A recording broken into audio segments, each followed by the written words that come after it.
Welcome everyone to the second day of the International Medical Physics Week, and I will start sharing the screen.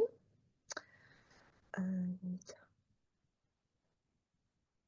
share screen too. My name is Eva Bezak and I'm the Vice President of IOMP, and I will be moderating today's session. Before we start with the debate proper, I would like to remind all of our wonderful participants that the Medical Physics World Congress and World Congress on Biomedical Engineering will be held at the end of September to the beginning of October here in Adelaide, South Australia. And I hope I can see every single one of you face to face in September for the best World Congress ever. But anyway, our today's topic of the webinar is artificial intelligence versus human expertise in radiotherapy. This will be a point-counterpoint debate that will explore whether AI serves as an empowering assistant to medical physics, or if its advancement might eventually lead to redefinition of our traditional roles. Our first speaker speaking for AI is Associate Professor Michael Douglas from Royal Adelaide Hospital in Adelaide, Australia, who has more than 10 years clinical experience and research experience in radiation oncology physics. His research interests include Monte Carlo simulations, proton therapy, deep learning, 3D scanning. He's also an awardee of multiple awards, including Simpson Prize for Cancer Research. He's also a wonderful and 2D and 3D illustrator for books. Our speaker against AI in medical physics radiation oncology is Professor Joerg Lehmann from Calvary Hospital in Newcastle, Australia, who is also a principal physicist and lead research radiation oncology medical physicist.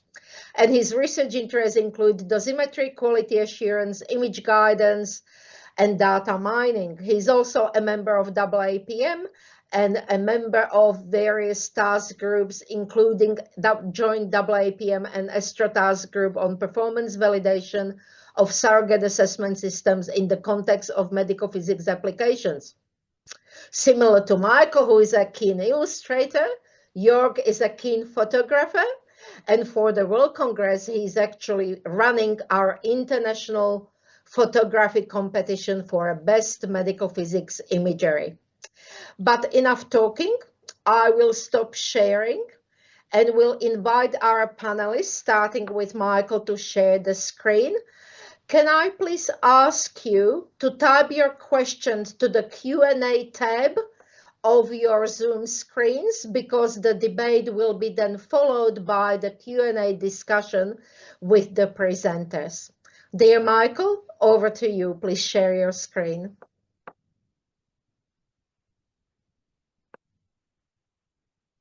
Can you see my screen okay? Yes, and we can hear you. Thank you so much. Cool. Thanks very much, Eva. So as Eva said, I'll be arguing for the case that AI will replace clinical medical physicists in the near future. So AI is already replacing workers in other fields, such as high-risk fields like transportation. So we have train drivers, taxi drivers being replaced by AI and robots, and automatic pilot in planes, which I think everyone would agree is a high-risk profession. We've also got assembly line workers, data entry, telephone operators, checkout staff, bank tellers, and farm labourers, all slowly being replaced with AI and robotics. And I'm going to argue that clinical medical physicists are no exception and will eventually be replaced, or our job definition will be redefined.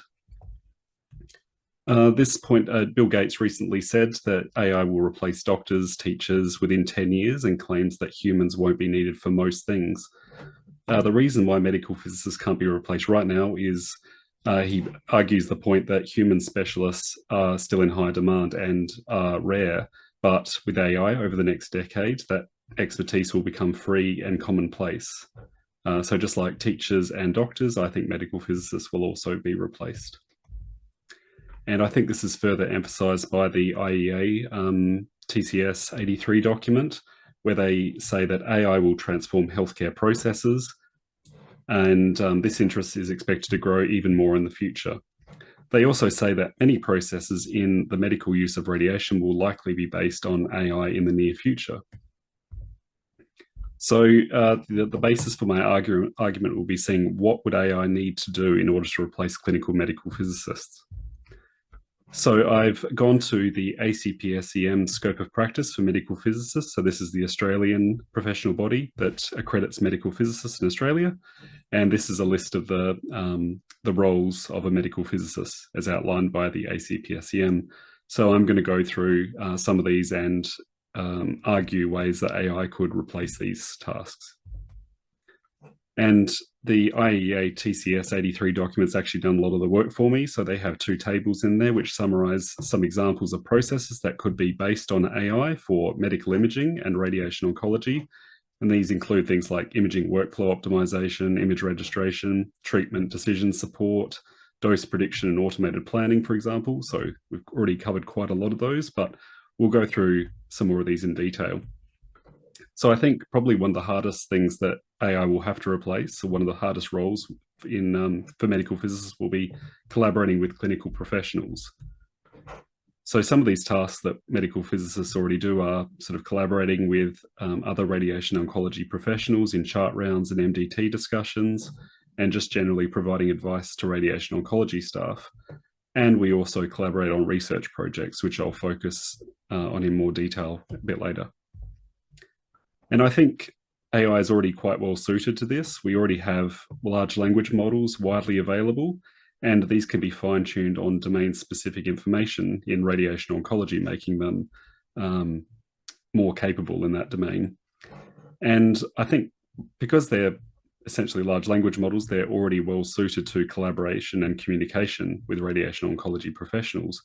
But there's also other features like text-to-speech, which might make it easier to interact with if preferred by other clinical staff. And large language models have already been shown to be able to predict treatment outcomes and support multidisciplinary clinical decisions. This recent article from 2023 showed that large language models had the potential to provide recommendations which are close to expert human clinician level. And in some cases, large language model output was preferred in terms of quality and empathy when assessed by doctor judges. And they also illustrated that large language models had the potential to contribute to other areas like education, research applications, and clinical applications. In this more specific article, they looked at the application of large language models for multidisciplinary tumor board meetings.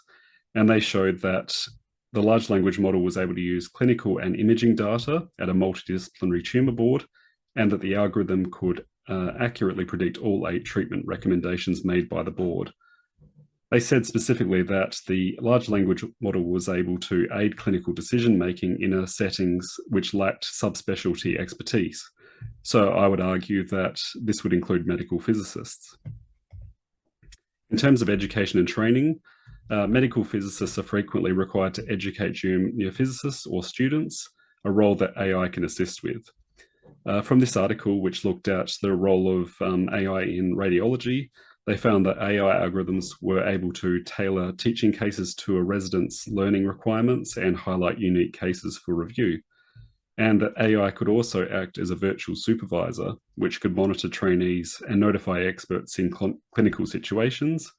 And they were able to ensure patient safety while promoting independence. And I think this could quite easily be translated to medical physicist training as well. So this might include AI generating practice problems, providing instant feedback on trainee reports, and developing learning modules and assessing responses could all be managed by AI. But I would also argue that if AI is replacing clinical medical physicists, should education and training still be conducted by clinical staff?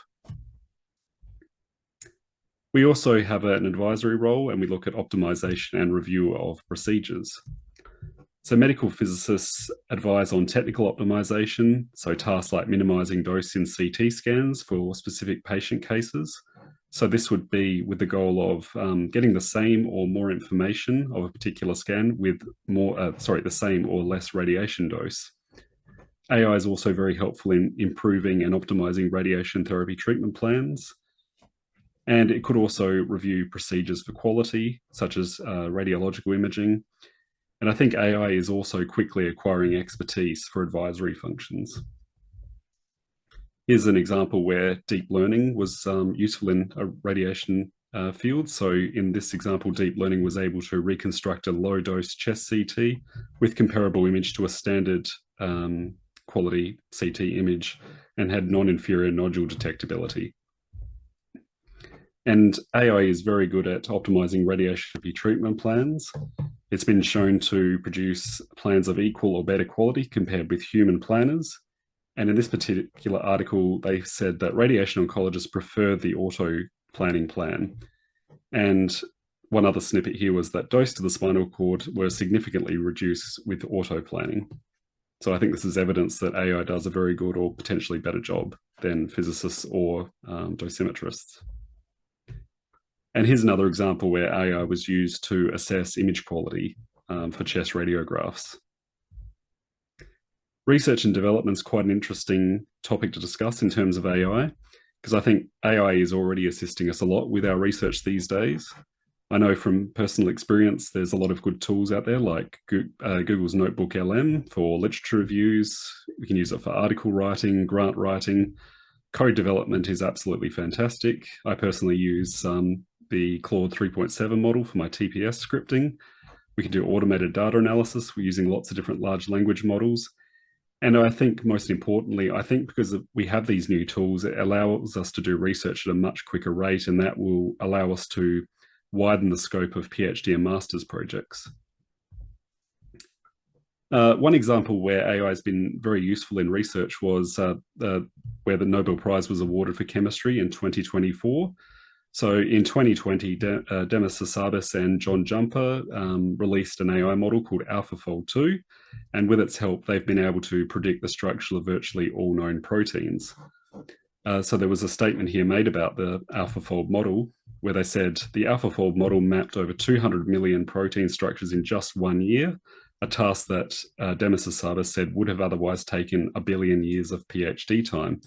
And I think this is quite indicative of the sort of number of researchers that you could replace with AI for these tasks.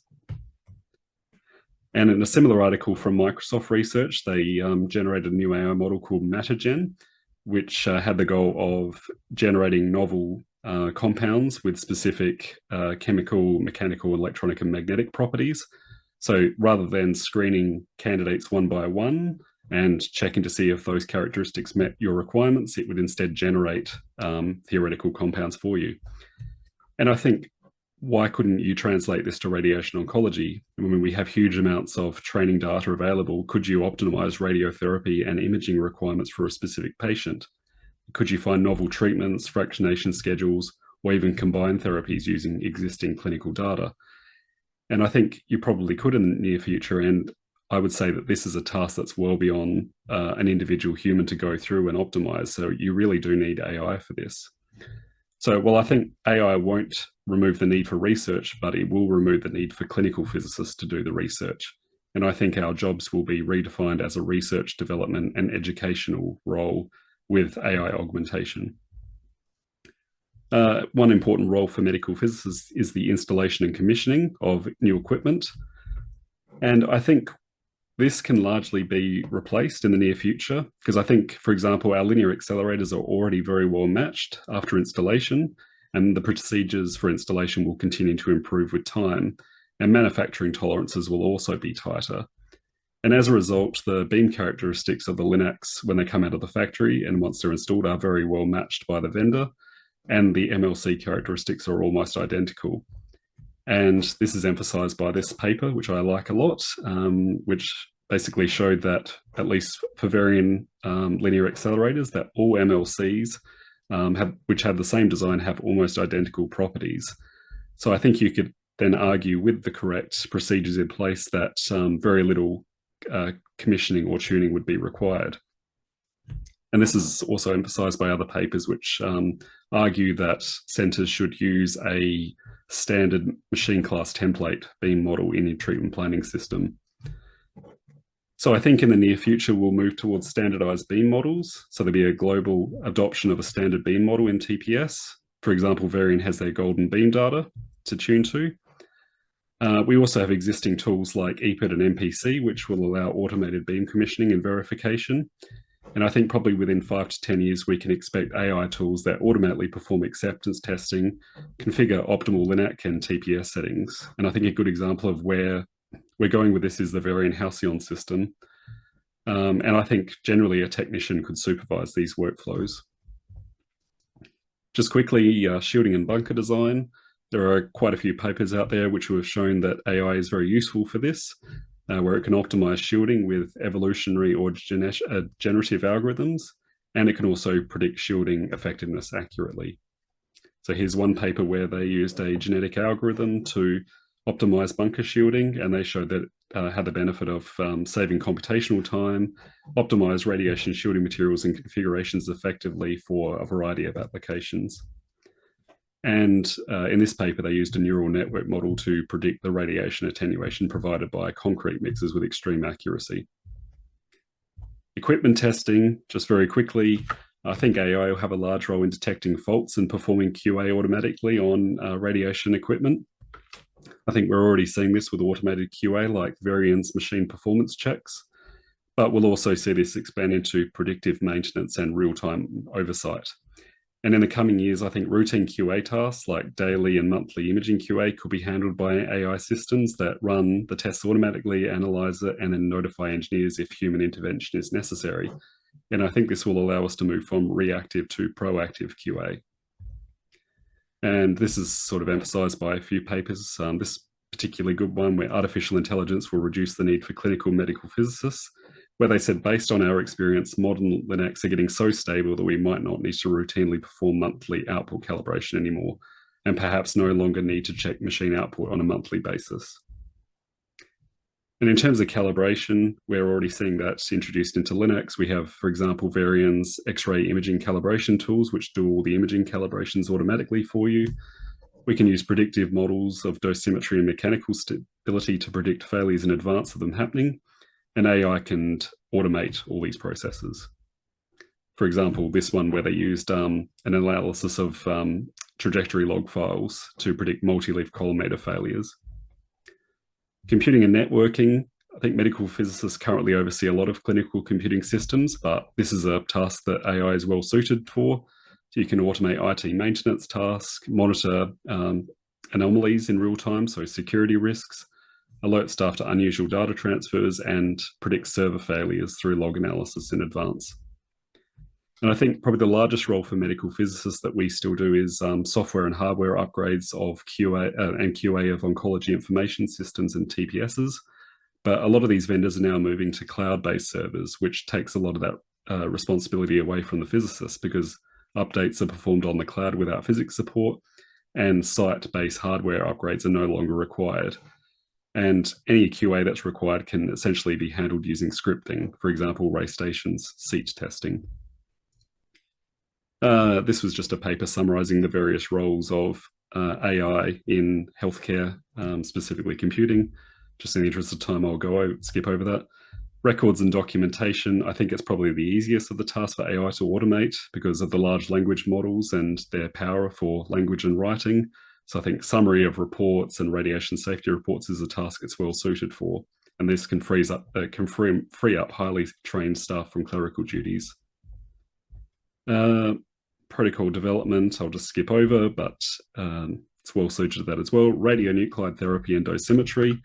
Just quickly, it has been shown in the literature to automate personalised dosimetry calculations and can accurately predict internal dose distributions. In this paper, for example, they used generative adversarial networks to map the complex relationship between pre-therapy patient data and post-therapy radiation dose distributions. And I'd just like to end by providing this quote again from Demis Hassabis, who recently said, when he was asked whether AI could lead to the eradication of all diseases, Hassabis responded with quiet conviction, "I think that's within reach, maybe within the next decade or so. So I don't see why not. So I would say, does this mean the end of cancer? And does this mean the end of clinical medical physicists? So to summarize, AI already has a large role in medical physics. It's been extensively researched for most medical physics tasks, often performing better than humans. And the rate of AI development is growing, and it's only a matter of time before clinical work will be automated by AI.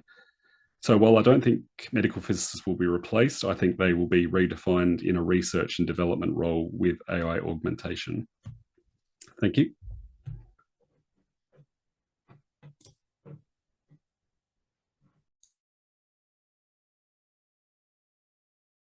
I think you're muted, Eva. Thank you, Michael, and for reminding me to unmute myself. You just made me a bit worried for my job. So let's see whether Joerg Lehmann can convince us that the situation is not as scary. Joerg, over to you. Thank you, Michael. You did a very nice job, and you have a very tough role, because clearly I'm wrong, right, and you're wrong. But I think you put up a good fight.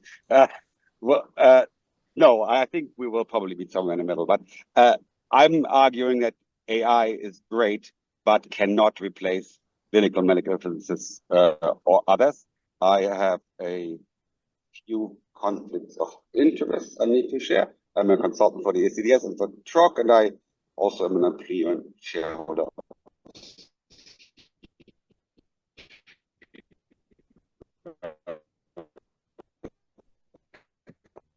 Okay, Joerg, we lost you a bit. No, and we lost me. I have like a perfect internet. Okay, now you are back. Continue. How medical physics has evolved over the years, and some of us have been there when we did manual dose calculations. We had lookup tables and calculated things on paper.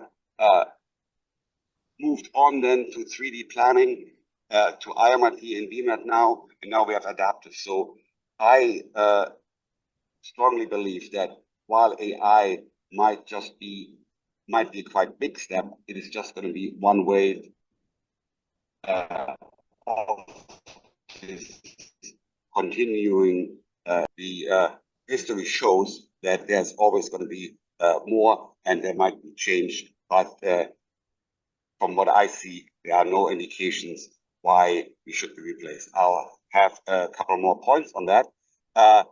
First of all, that while AI is a very powerful tool, it is performing often very narrow tasks, like image segmentation, does it very well. Line generation, again, as Michael pointed out, does a great job at.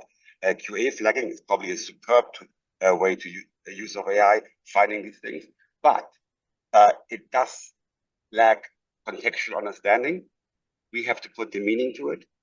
And importantly, and I'll come back a couple of times to that, AI cannot ensure ethical and safe implementation. That is where the human comes in, where we have to be there and ensure that what is done ethically correct and safe on multiple levels. That will likely be missing from AI ways of trying to implement things. More, but possibly slightly weaker argument that in order to get the AI to perform, it needs curated data, so humans have to be involved at that part, and monitoring. That might be reduced, but I think the other points are very strong. For amusement, one of the interesting bugs that ChatGPT had in the beginning, you can see here on the right, where you know how many are on the word strawberry. So these things can happen, and with a lot of conviction will present results while actually they are wrong. So I believe AI will transform tasks we do, but it will not eliminate the value or necessity of a clinical medical physicist with experience. And there are a few more angles to this. I'm also using some publications here, not just my opinions. It's here published. You can see there are a lot of risks with AI, which might get better over time as AI gets better, but there is clearly an automation bias non-compliant use and loss of computation.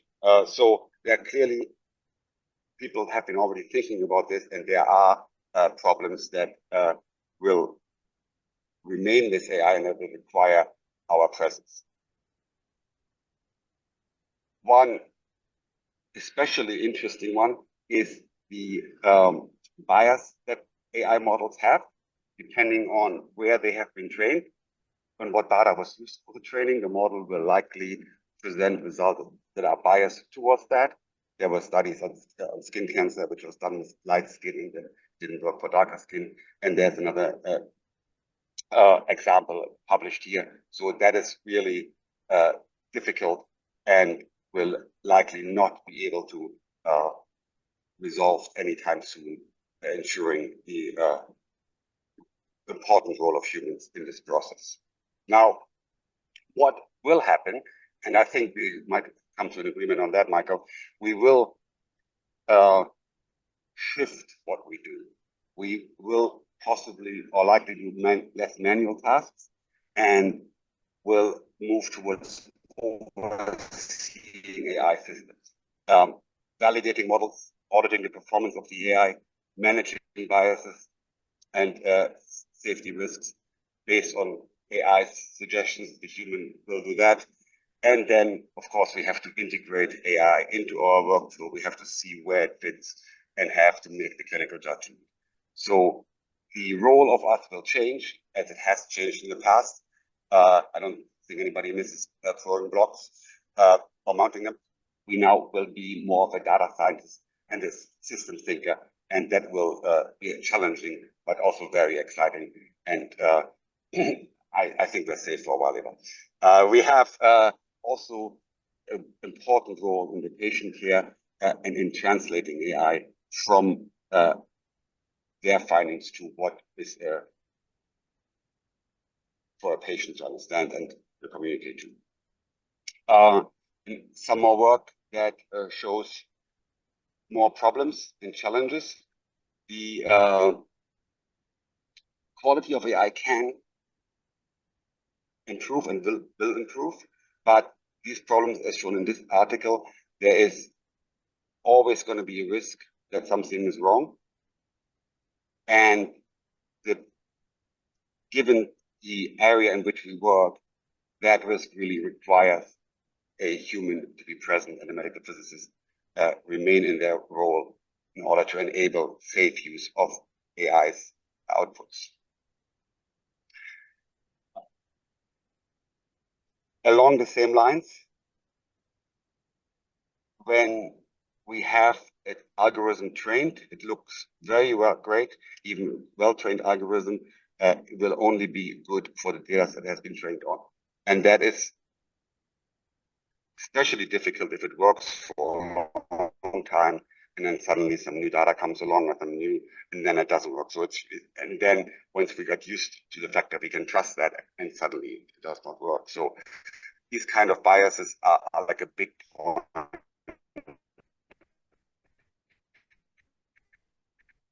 Losing you, Joerg, a bit? That will. Oh, are you listening? Okay, I wonder if you turn your video feed off, okay. Joerg, if that would help. That's a very, very good point. Thank you. You don't gain much by seeing me anyway. All right, cool. Thank you. Sorry about that. So yes, we will evolve as we have had to evolve in the past to stay current, and we might benefit from some programming literacy. Those of us who are going to interact with AI closer, we need to understand data science principles because those biases I mentioned, because we will use AI, there's no question, but we have to understand it. And for that, we need to understand those. And then, of course, in healthcare, as in other areas, but especially in healthcare, there's a lot of regulatory, and that is where we will have to be involved closely to make sure that AI is used correctly. And then, as mentioned before, the communication skills. AI is a great communicator in some sense, like it writes excellent letters and emails, but for the human interaction, I believe there will be a need for a human to do that And that is also what has been reflected in studies asking patients.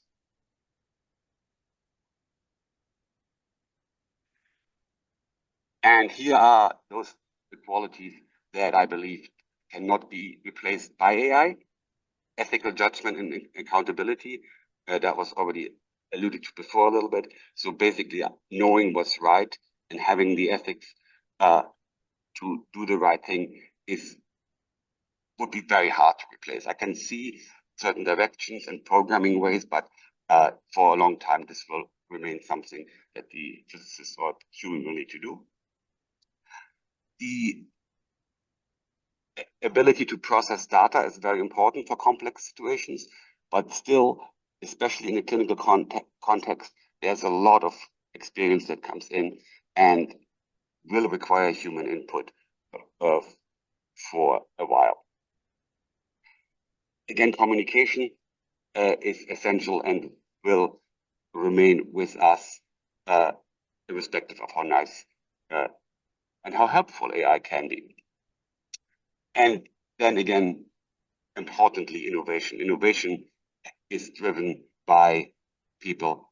AI can help, AI can make suggestions, AI can calculate, but real innovation comes from humans. Here, quick look at a publication stating that patients prefer being treated by humans and having a contact with the human. And while that might change, and that's just one data point, I think that will remain a theme that patients will prefer to be treated and in contact with humans. And that also extends to decisions. Another paper here pointing that out. Okay, in conclusion, AI will automate the routine, not the responsibility. And we will change, and the future of us will require us to be smarter and more adaptable, which I think is a great thing to look forward to. We will not become obsolete. We are becoming essential in new ways. And saying that, I have to admit, I couldn't have come up with it. I did have AI helping me writing this presentation. Michael, back to you. I'm sure you have some good counterpoints, and I look forward to hearing them and then coming back with some final words on my own. Thank you, Joerg. Michael, do you have a rebuttal for the points that Joerg has raised? Yeah, I definitely do. Share the screen again. Can you see my slides now? Yes. Cool. Yes, it's good. I have to admit, Joerg had some very good points there, a lot that I personally agree with, but I'm going to argue against them nonetheless. So I'm going to go through each of these points and address each of them. I think Joerg said that with each wave of technology, we've seen an increase in complexity requiring more expertise, not less. On his point regarding 3D CRT to IMRT, I would argue that manual planning was no longer feasible anymore, and we needed automated planning using inverse optimization to achieve this. And now we're seeing a rapid introduction of knowledge and machine learning based planning, which further reduces the need for experienced staff. And I think with this increased complexity, it also means an increase in data. And I think we're getting to the point where there's too much data for a human to maintain context. And AI is therefore necessary to account for all the information in a clinically reasonable time and to do it safely. Joerg also said that AI is a tool, not a replacement, because it lacks contextual understanding. And I think with today's large or multimodal large language models in particular, they often have a very large contextual window capable of incorporating large amounts of relevant data, far more than what humans can, because humans in general can only hold a limited amount of information in their working memory. And I think a very good example of this was this publication that came out last year, where they combined deep learning segmentation with large language models. And this was a very good example where they had 2 lesions in the prostate. And when they combined it with a large language model, which looked at the patient case notes, it was able to discern that there should be 2 lesions within the prostate. But when they used a a deep learning segmentation model without that large language model built into it, it wasn't able to get that context, that there was a second lesion there, so it missed it completely. So I think having these large language models incorporating with other deep learning models really gives a good context that even humans might not have access to. Because if you can read all the patient's case notes and medical data and medical history, you can really get a full picture. Joerg also said you can't ensure ethical and safe implementation using AI. And I'd raise the question, does having human medical physicists ensure ethical and safe practices? And ideally, I would say yes, but I would say human ethics and morals can also vary between people. And if you theoretically were going to implement these AI into to clinically oversee operations, I would think the ethical and safety considerations of the medical facility essentially the AI would follow a protocol that it was trained to do by that facility, and any ethical bias lies with the humans who trained the model. So ultimately, I think the responsibility comes down to the medical facility and their ability to test it and implement it properly. And I think ethical consistency is probably more likely by AI because it can be objective, it has no agenda or motives, unlike people. And the question of liability, I think, is a good one. I think while doctors will still take responsibility for the clinical decisions of the AI-generated advice and plans, so they can say, yes, I'm happy with that, or no, I think replacing the clinical operations with an AI is technically feasible, but I think the regulatory requirements would still need to change substantially, but I don't think it's insurmountable. And as a result, I think more extensive model validation would be required to ensure safety and performance. And on the question of ethics, I think this is a very important study to bring up. This was a machine learning model developed by MIT to predict breast cancer. So in this paper, they said that previous risk models were based on factors including age, family history of breast cancer, breast density, and genetic factors. But these traditional models generally missed a lot of important data about the patient, and as a result, do not provide accurate results at the individual level. But MIT's deep learning algorithm found patterns in the breast tissue that hinted at cancer risks that were too subtle for the human eye to catch. And based on this, I would question, do you trust the human expert or do you trust the AI prediction, which can potentially predict the breast cancer years before the radiologist can? So is it ethical not to replace humans with AI? Joerg also said that you need curated data and monitoring. I'd say medical physics and radiation oncology is very well suited for this because we have a standardized structure of our medical data, like the DICOM standard, and it's stored in PACS systems. So unlike other fields where AI might be beneficial, the data we have is already well structured. And I think as time goes on, we'll see more global data sharing of this medical data and collaboration between centers. And having this increased training data size and diversity of data will reduce that bias. And I think the argument that physicists will become AI translators between data and patient care, I think this is sounding more like an AI physicist rather than a clinical medical physicist. And Joerg also raised some important points about communication with patients and oncologists. So it seems like the evidence it's a bit hazy, but evidence might suggest that doctors prefer AI responses over human. For patients, I think we've still got some way to go before we can consider these AIs more acceptably human. I think we're at the point where large language models with voice synthesis are quite good, and it is getting better. But probably the major hurdle for a patient to sort of accept these AIs is that AI is still disembodied. So perhaps in the future, as robotics or video agents evolve, maybe that will become more accepted by patients. And Joerg also said that in terms of innovation, AI doesn't design new paradigms, but people do. I would agree, but I would say, is innovation a requirement of a clinical physicist or the role of a researcher? And on the point of the Nobel Prize-winning AlphaFold model, I think that generally enabled a new paradigm, which wouldn't have been possible with just human researchers. Thank you. Oh, Michael, you are a hard man to debate with. Joerg, you will have your work cut out for you.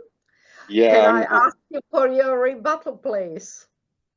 Yep, I can try. This is going to be hard. He made some really good points and found the weak spots, I have to admit.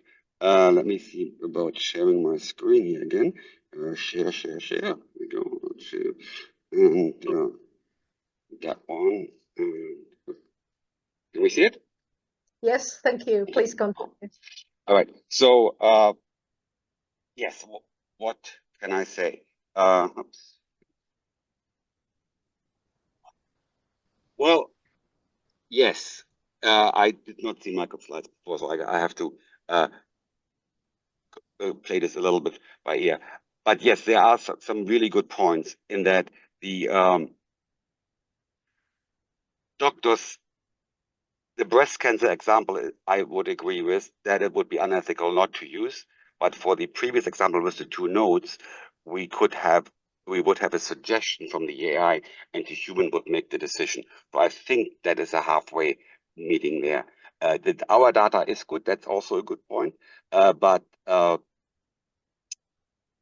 there's still a possibility for bias, and I think it still requires oversight.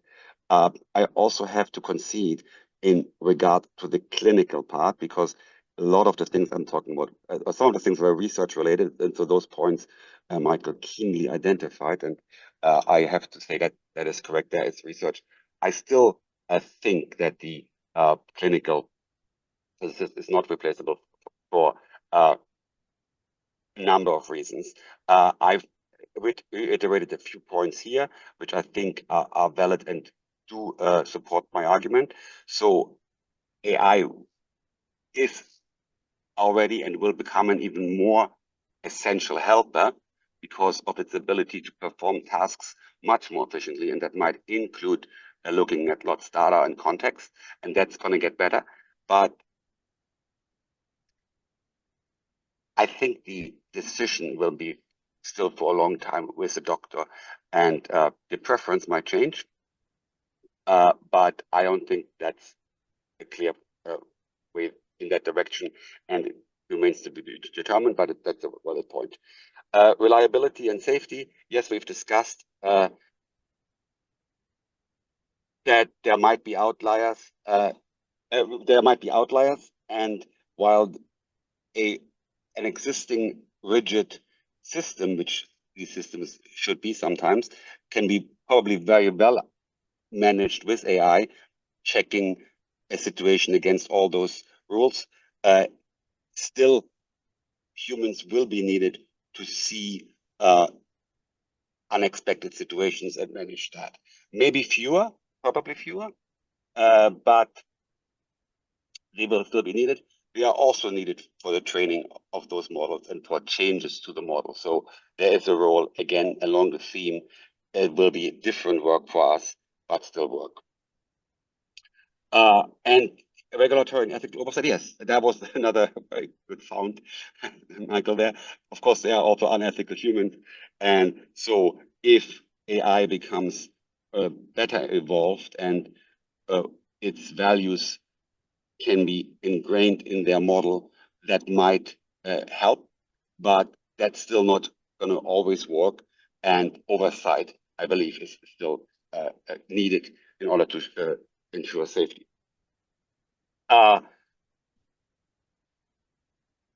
We have more complexity that cuts both ways, which speaks for AI. As you said, with the more difficult planning, we needed that. But we also need to think more. And so I think will be a team effort, not either of the 2 components can do it alone. Certainly the human can do it alone, but I don't think AI can do it alone either. And for the clinical situation, I think a clinical physicist is needed. And as I started with, there's going to be a shift in the workforce. There are going to be other responsibilities, and our skill set will need to evolve. And I think it's going to be more interesting. And I think that is not just going to affect research, but also a clinical day-to-day operation. This is an example of AI not at its best, but summing things up in a little cartoon for me here. But AI will change what we do but it won't change why we are here. We have, again, listed here what AI can do well and what we need. And I think it will be a work together. My version of that is this. AI will not replace us, but it will redefine us. And going back to Michael's quote from Bill Gates about great teachers and great doctors, well, what happens if we combine a great medical physicist with AI? It's going to be awesome. And what I think is true, AI will not replace medical physicists. Medical physicists who use AI will likely replace those who don't. Thank you very much for this opportunity. I look forward to questions from the audience and happy to hear. Excellent, wonderful rebuttal, Joerg. Excellent. So we are not declaring a winner because I believe both Joerg and Michael put forward very valid points. And I think we actually both agree that AI is here to stay. It can be very useful in some aspects. It will not be, it's good maybe if it replaces physicists in some of the tedious tasks, but it will definitely shift how we work, what we perform. And maybe we should be also starting looking how we educate medical physicists so that they are ready for implementation of AI in their clinics. I will now start with some moderated discussion from questions. And this is coming to you, Joerg. In terms of AI being used for auto-contouring, I will start with you. Can you see the AI provider accept the legal responsibility for advice optimization on planning contours? That is a very good point. I don't think they're going to do it. And if they, for two reasons. First, they don't want to. And second, that would reduce the responsibility of the doctor, and they might fight back on that. And I'm sure they will, and they should. I think contouring is a great field. It's actually excellent in many ways because of it not having a ground truth and creating a more uniform field. It's going to be very beneficial for us. But back to the questions, I don't think that's going to come through, and a medical professional make that call. But I'm happy I agree. Ultimately, the humans still will be responsible. Yeah. Michael, how will AI handle novel or rare cases that fall outside training data? You know, when you sometimes have 1 in a million case. Yeah. Well, first I'll start by saying, while I've been arguing that I think AI could replace medical physicists, I don't want it to. And I think while it technically can, I think there's still going to be, issues around that. But to answer the question, I think like a good example would be deep learning segmentation at the moment. I mean, it's trained on a large amount of patient data, but if you do get a novel case that it hasn't seen before, it can give unusual results.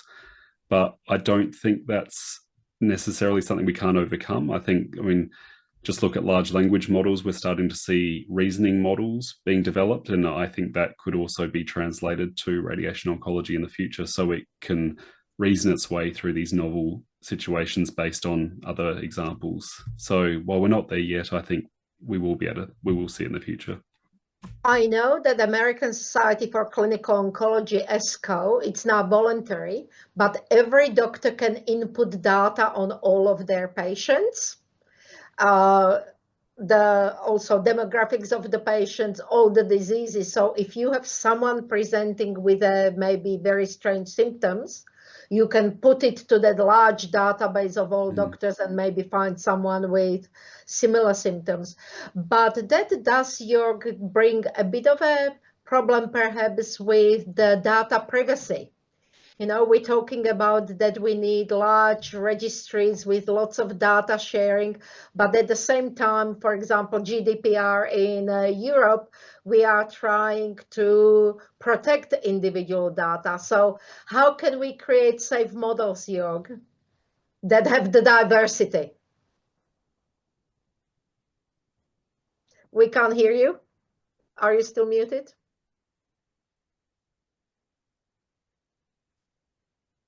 Still can't hear you.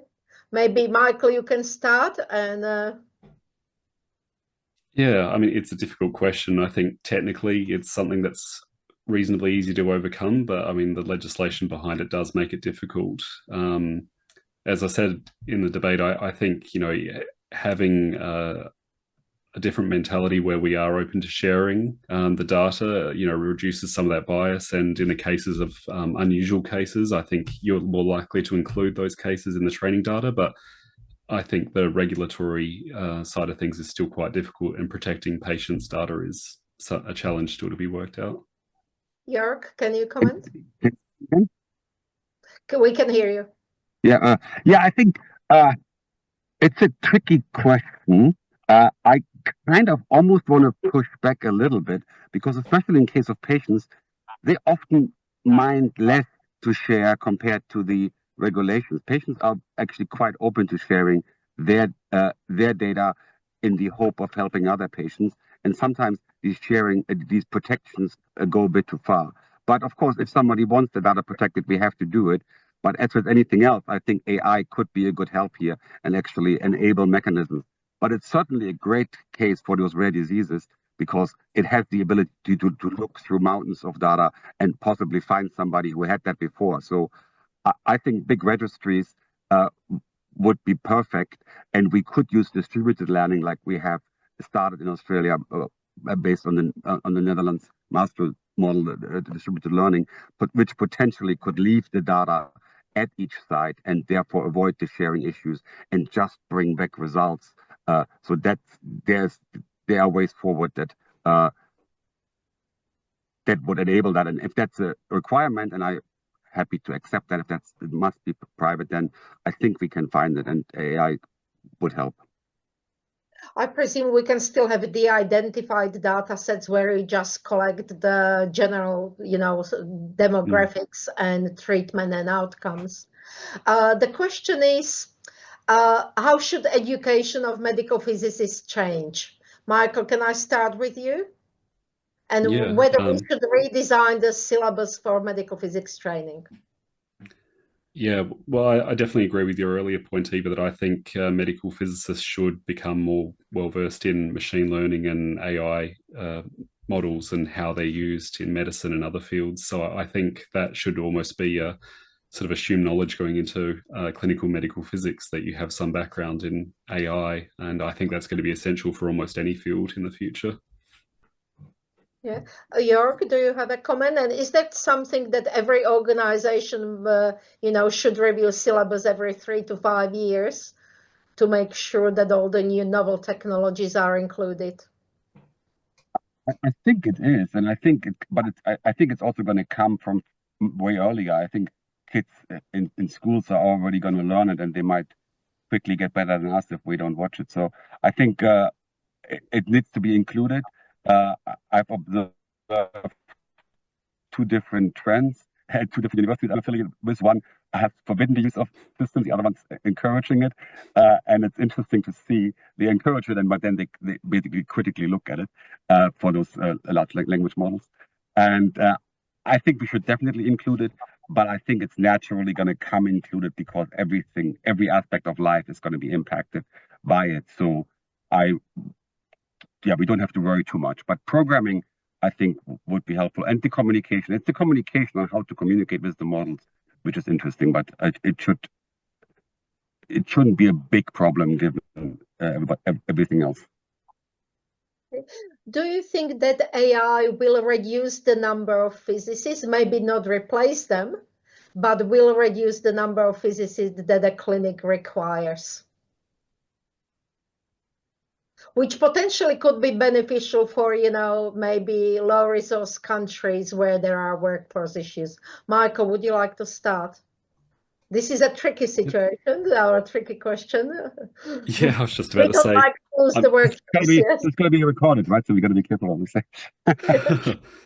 I'd say, like, looking historically at other treatment techniques that have, you know, been developed through improvements in technology, I think probably the number of patients that go through is increasing a lot, and we need more medical physicists because of that. So while it's hard to say, I'd say probably AI is going to allow more patients to be treated and more accurately and more effectively. So perhaps that will mean that we'll need more medical physicists as well. But it's difficult to say for sure. That's a very clever way. That's a very clever way of putting that, because we might need less physics power per patient, but we will be able to treat more patients, including in developing countries. So that, yes. So in a way, yes, but no. No, yes. Yeah. But certainly it's going to change. And if people work in more simpler parts of our work, that work might go away, and the people who like that work might go as well, because they might not like the other work more. So there will be changes, but I don't think anybody is gonna need to get lose their job. I think it's gonna be probably generational, and but yeah, it's gonna be interesting. But I think it's definitely exciting. But yeah, for those who don't like excitement, which there are some, and they're important because they have the patience to do the things I don't have the patience to do.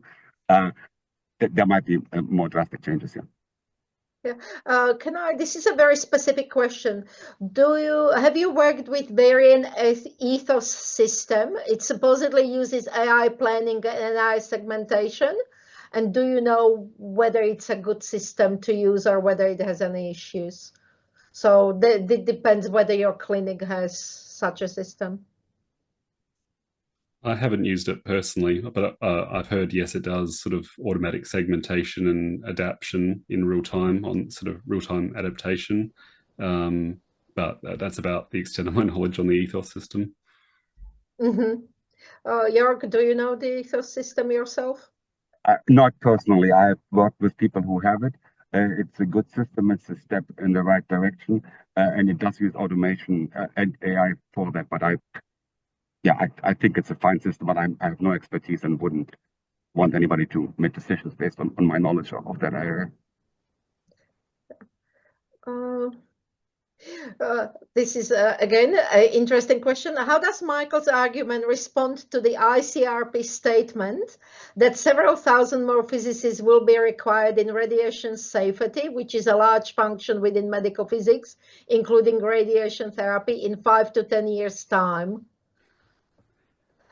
I know, with the aging population, maybe, especially in Western countries, we might have increasing cancer incidence and people will live longer. So maybe then, coming back to your point, we will be treating maybe more patients and we might need more machines to be able to treat all those patients. Over to you, Michael. Yeah. So I think it's probably a balancing act. Well, yeah, we're probably going to treat more patients, more linear accelerators, for example. So sort of the need for looking at radiation protection might increase. I think there's also a lot of areas that we can automate radiation safety better. So more AI monitored systems. I didn't include some slides, but there were definitely a lot of AI applications in personal monitoring with TLD analysis and giving more meaningful results there. So I think it's, again, a balancing act where, yeah, we're going to see an increase, but also a corresponding decrease perhaps because of AI. Mm-hmm. Joerg, can I ask you? Yes? Sorry, Michael? I was also going to say, I don't think anyone sort of expected AI's growth to be as large as it has been. So I think it's hard to estimate what's going to happen in 5 to 10 years. We are talking about the 4th industrial revolution. So our way how we operate, our lives are really, really changing.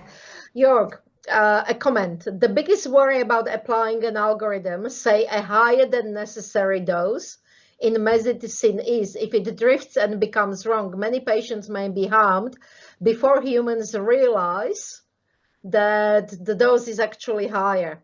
Is there this, radiation safety risks applying AI without doing physics QA? Or is it the other way around?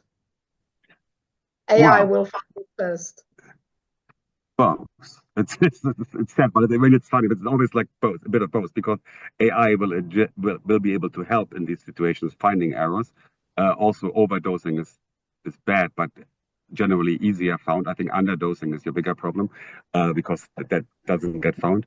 I don't think that's a particular risk. I think that's where the physicist is going to be there and measure, and QA will also become smarter thanks to AI, and that will be on the positive side, definitely. I think we will be safer with that because we can very easily have checks run in the background that are in addition to what we're already doing, and thereby increase the safety. Okay, one last question. I totally agree that AI is developing at an astonishing pace and will change our work life a lot in the next decade. Yet there are also things slowing the implementation, investment cycles. You know, you buy Elinig every 10 years, limited financial means, decision makers opposing innovation. Do you think AI will really sweep away existing structures within a decade, or will it take much longer? Because you have the whole hospital hierarchy and the health economics coming into play. Michael, would you like to start? Yeah, I mean, with the investment cycle, I'd probably argue that, I mean, well, yes, you probably replace a linear accelerator every 10 years. I mean, AI is largely a software-based technology, and I think that can readily be upgraded just through software updates on the technology and software updates on your planning systems, for example. So I probably don't think that's not a limiting factor.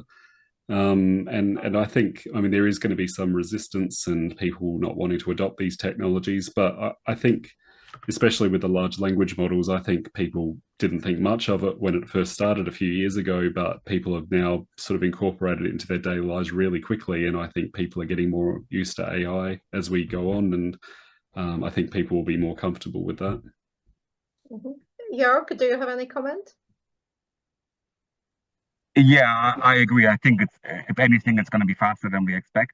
And I tried quite successfully writing a business case with AI. Actually, I just told it, please tell my hospital administration I need to buy the software, and was stunningly good.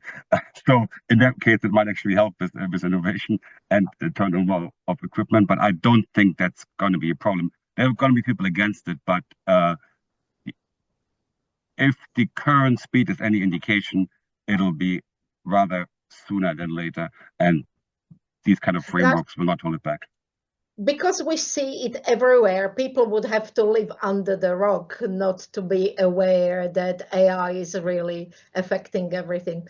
Just to finish on a bit of a joke, I can, like most of us, I can talk to my car, but when I ask my car, yeah, dear so-and-so, tell me why my son is so unhappy today, the car will respond, I don't understand that question. So we always need to, you know, every AI for a particular system has still a limited scope of practice.